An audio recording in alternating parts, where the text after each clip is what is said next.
Donald Trump loves props. His Commerce Secretary handed him this chart of different countries with the tariffs that they think the countries impose on them and what they want to do. Say India charges the US. How did they arrive at those numbers based on which the rest of the negotiations will follow? This is not only tariff. Basically, they are coming out with the data which incorporates more than the tariff rates. All imports into the US, would they attract 26%? So there are exceptions to that. Outside of that exception, this rule will kick in. Unless Trump's put a hold on this, you have to pay this kind of taxes. One of the sectors that India will definitely look to guard is textiles. So in textile sector, I think it is advantage to India. One calculation could be whoever got a lot of Chinese investment and Chinese help in setting up their manufacturing base, Trump administration is going after that, number one. And nothing of this kind of escalation never happened in last 100 years. Almost a century later, America is escalating the tariff. And this will eventually lead to a trade war. Welcome to TNI's Worldview. So, Liberation Day, as Donald Trump called it, came and went. On a breezy afternoon on the lawns of the White House, the US President announced what in effect is a global trade war, with tariffs on each and every country, ranging from 10% to 49%. Here to discuss the impact of it on India and the rest of the world is our diplomatic editor, Jayanth. I'm Amitava, Sanyal, the opinion editor. So Jayanth, first of all, Donald Trump loves props, using props while being on camera. So his Commerce Secretary handed him this chart of different countries with the tariffs that they think the countries impose on them and what they want to do on those countries. India ranked 6th on that list. But how were those numbers arrived at of what, say, India charges the US? How did they arrive at those numbers based on which the rest of the negotiations will follow? That's a very interesting aspect to look into. This is not only tariff. Basically, they are factoring known tariff measures and currency manipulation, as the Americans have said it. So it's a very difficult kind of a mathematical formula which is at work. Usually it goes on tariff, like you charge me 10%, I charge you 10%. That is not adding up in this case. Basically, they are coming out with the data which incorporates more than the tariff rates. So that is the basis of this number that Trump has rattled out during his press conference, and that has been also displayed on the chart. So that is how they are going ahead with it. But that said, that is how it is. Like, this is the American executive order, so it has its validity. So around the world, if you look at more than 60 countries, now it's 10% level 1. Then country-specific taxes, like India's case, like the order says, it's 27%. China, if you look at that, everything, so it adds up to now 54%. Right. So when they say that they will levy 26%, which is about half of what India charges, what they think India charges, everything included, what does it mean? That means all imports into the US, would they attract 26%? So there are exceptions. Right. For example, pharma is exempted. So there are critical mineral, it's exempted. Oil trade is somewhat exempted. So there are exceptions to that. Outside of that exception, this rule will kick in. Like other products, for 10% anyway, that is a level 1 entry tax. So more than tariff, it looks like a tax. So then product wise, it will be 27%. So that will happen. So if you look at the entire formulation during that press conference, it looks like we will be generating, again, it's a huge number, 6 trillion in next 10 years using this money. Like people will be paying us reciprocal tariffs to the tune of $6 trillion in 10 years. So if you look at a slightly different way, it can be like this. We will be raising a lot of money this way. Meanwhile, the American cost of living, American consumer will have to pay more. So they will be getting some soaps. Let's say if you're buying a car, so tariff rates have gone up.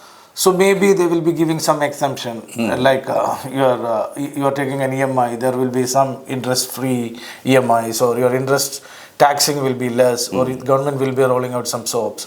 So there can be fiscal measures to offset this. So that is the tone and tenor of this whatever press conference things came out of that. So that also looks like this. Like again, now you have to wait for the fine print. Now all we know is that on first stage it will kick in 10%. Then 4 days from that, you will have country-specific tariffs. So with rollbacks, U-turns and all these negotiations that follow, like everything that Trump announces, most things that Trump announces, it's only the first salvo, you are saying. So there will be other things. So we'll know exact effect of it. No, this way it will kick in. Then, Right. then comes the concept of trade negotiations and trade agreements. So if you get into, for example, in India's case, if you get into a BTA, then most of these things can be absorbed in a mutually amicable or a mutually agreeable You mean a terms. bilateral trade agreement, BTA, Right. that India and Right. United States. First tranche is expected in the fall of 2025. Right. So as and when that happens, a lot of things can be adjusted. Like if you have a sort of a free trade, not a free trade, bilateral trade agreement, then the rules change. There will be zero import duty. There will be things that factor in that way. Like for example, it covers service sector. Now mostly it's about goods. So then comes investment, service. So till that happens, most probably, unless Trump's put a hold on this, you have to pay this kind of taxes. So one of the sectors that India will definitely look to guard is textiles, a labor-intensive sector which matters a lot back home to politicians. And the other, as you mentioned, is pharma. So India is looking at negotiating on those to have favourable exemptions? Yeah, first let us take pharma. Even Right. to the generic drug is basically India's USP. Right. So that works to the advantage of Americans. Right. So where else you get, there are countries like, I think the total, if you look at the volume, 32% come from China. Right. So since China's tariff is so high, now you have to look at India in a favorable way, because India has an advantage in sending generic drug abroad, that advantage stays. So pharma is something which works to the advantage of the Americans. There is no charity there. This is what they also want. So that is good for India. That's around 8 billion. If you look at the last figure, it's around 8 billion is the pharma trade between these two countries. Right. So that works to India's advantage. Then it comes to textile. So other thing is that some other textile exporters, let's say Vietnam, Cambodia, even China, they all having more tariff barriers now. Like Right, their according to tax this regime- according to calculation. the calculation. So for example, if you look at that, that is a very complex situation again. A lot of these people shifted their, like you look at American companies like Nike, they shifted to Vietnam to escape China. A lot of them. Right. So now Vietnam is getting a huge tax. Cambodia is getting a huge tax. One calculation could be whoever got a lot of Chinese investment and Chinese help in setting up their manufacturing base, Trump administration is going after that, number Right. one. Then the counter of it is also therein. Like, for example, if you are looking for China as a political rival or a geostrategic rival, so why are you being unfavorable to a country who would be with you Exactly. in your geopolitical tussle with China? For example, Vietnam is a classic case. It's a very friendly country with American political terms. But that is not so much with Cambodia. Cambodia is a favorable country to the Chinese politically. But they are also taxed. So when it comes to textile, even Bangladesh has a 37% tax now. Right. So in textile sector, I think it is advantage to India. So 15 billion, if you look at pharma and textile together, it's cool. So rest you have to negotiate and find a way to. Yeah, as you mentioned and as you wrote for our website, that ultimately trade tariffs are competitive advantage or disadvantage. So it depends on what they are levying on others. If you are looking at America, the largest economy, the largest market for most goods, then obviously the point is who can price it where. So India that way has 26% has got an advantage over so many countries which are, but it's also, as you said, that if it's aimed at China, the biggest geostrategic rival at the moment, then why impose on other countries? I was really amazed by the tax of 50% levied tariff or 50% less levied on Lesotho, a tiny country, just a few $1 billion worth of GDP, part of the South African Customs Union, is being levied that much, whereas the other countries in the Union are not being levied as much. So it seems like it's a death by an algorithm which people still don't understand. Not really. I think he says it's a liberation day, American independence and stuff like this.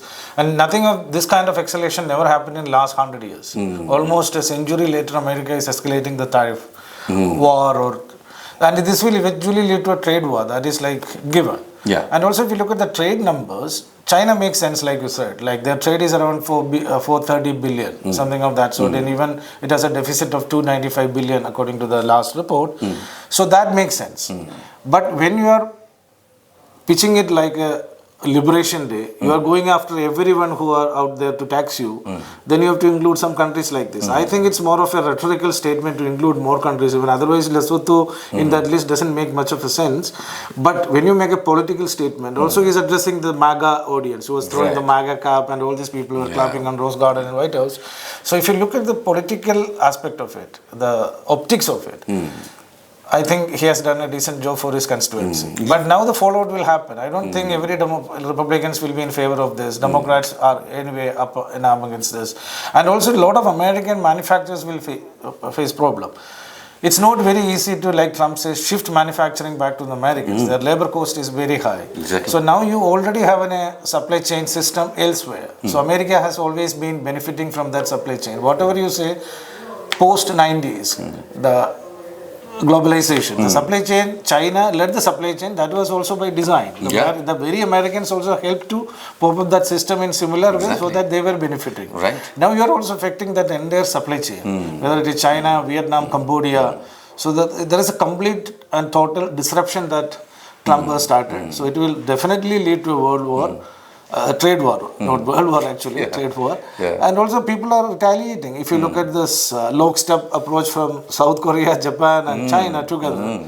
So it's like even treaty allies are also not spared. Exactly. Even Europe is not spared. Even the closest, like Canada, possibly the biggest effect right now that Americans are facing right away are that the Canadians, the populace, not just the politicians, they have come together to ban American goods on their shelves. So American businesses are already feeling the pinch, and the costs, experts are saying they're already up, some of the costs, because cheaper goods have stopped flowing in, and they will be up. It was interesting to see one auto worker who was called to stage by Trump.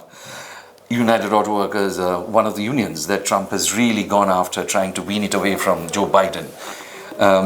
He saying that 6 months to a year, America will face trouble. American consumers will face a trouble.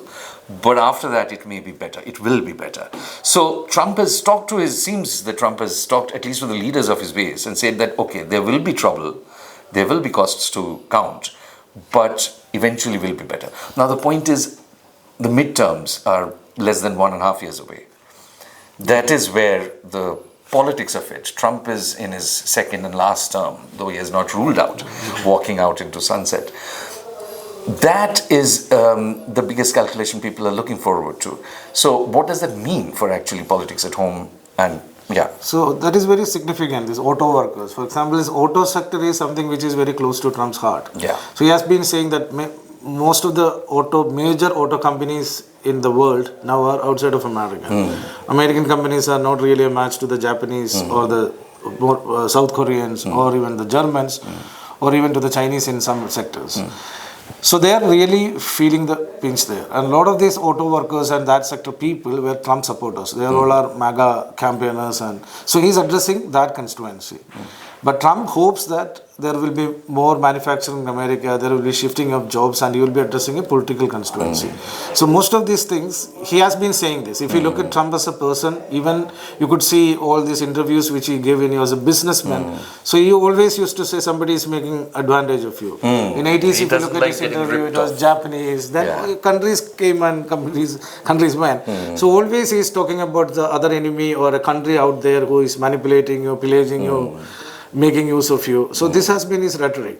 So in the first time, he tried to do certain things, then he didn't have the clear mandate and he didn't have the right people at the right place. So he learned a lot from that regime in his first term. Now he's going all out to do things he couldn't do in the first term. Right. So basically he's upending everything. So if you look at the system, and all these systems were created by the Americans, by the way. Of course. So all these regimes you see in WTO, multilateral mechanisms, everything. Everything works for the When Americans. they say rules-based world order, most of the rules were set by. Absolutely. Otherwise, what happens in the huge trade imbalance? Usually, some people will devalue the currency. They will never do that. because of their concessional regime which they ran for so long after the Second World War, the American currency, that is the US dollar, is the currency of the global trade. The anchor currency. So that is the strongest currency in the world. So a lot of these things now Trump says is disadvantage to the Americans. The Americans have popped it up just to benefit themselves. So, and otherwise he's upending everything now. Like WTO regime, he doesn't care. Preferential tariff regime. That he went after in his first term also, the WTO mechanisms he weakened. So he's doing everything possible to disrupt and to say that this is the way and be with me, I'll take care of all your concerns. But one of the biggest, one of the persons affected the most is his biggest financier, Elon Musk. His Tesla is tanking everywhere. Sales in Europe is down. That has been down for a while, even before he announced taxes because of his association, what's seen as his association, really close association with Trump. And Canada has now opened an investigation into Tesla dealerships there, and the sales have really plummeted. So, and Musk has acknowledged that it is not without consequences for me. What does that mean for that special relationship? I say in the past also it happened. It's not that a big politician gets a big businessman as an ally. It happens in India, it happens in America, but none of these business people come out so blatantly in the open, saying things against countries. Elon Musk, if you look at it, went beyond his brief and he was talking about politics, he was talking about regime change, he was talking about certain other things. Right. So he made a lot of enemies in this very brief period in time. So naturally there will be a blowback. I think countries will be going after him. And also he's a businessman. It's very easy to target a businessman if you have political power. So there will be tax investigation, there will be something you could have done or you could have done better. So being a businessman and in politics is not at all very easy. I think Elon Musk is also a one-man army. Like Tesla is as good as Elon Musk. So the moment he is spending more time elsewhere and creating enemies, that will hit him. So just like in the case of President Trump, Elon Musk is needed to lead the Tesla. So if he gets into all these kind of things, I think that is not a good sign for himself and also for Tesla. And all these countries are also very powerful. It's not like America still remains the most powerful country in the world, and their currency is the most powerful army. All that is fine. But the center of geopolitics is not so much in America. Like there are other big countries, there are other countries, middle power countries. There are countries who can have other kind of leverages. So all that exists. So the way you can target countries 50 years ago, that is no longer the case. Even 20 years ago, that is no longer the case. So I think eventually it is good for his business that Elon Musk will also step down from Doge or all these things he has been doing with the Trump administration. Otherwise, he will be facing repercussions all over the world. It also works, like in certain countries, thanks to President Trump and his association, he will get market access, entry. That also works, like to appease Trump or make Trump happy. Many countries would be looking at it because everybody needs somebody who is close to the president to get an entry into it. Would India be looking at it? Certainly, why not? So look at what is happening with the Starlinks. So suddenly there is a talk about Starlinks, but also it's not easy. If you look at Starlinks, last 3 years they were waiting for a license. Again, despite Elon Musk being such a powerful country, these countries also have their internal mechanism. He has to tie up with a couple of our service providers. So also has to go through the regulatory mechanism, approval systems and all that. It's not very easy. Whenever you get into a different country, especially if the country is a democracy, and with systems in place somewhat there, so it becomes very difficult. So he will not have a walkover anywhere, but this also works, and it depends on the calculated risk. I think had he not spoken so much about politics and changing regimes and countries and political parties, he would have been in a better place. So, as Trump called it, the Declaration of Economic Independence, Americans' Declaration of Economic Independence, the most important day in American history. Now, it may well turn out to be the most important day in American history, but not in the way Trump himself envisaged. For the moment, it seems India could be in a position of advantage. This was Worldview. Thanks for listening.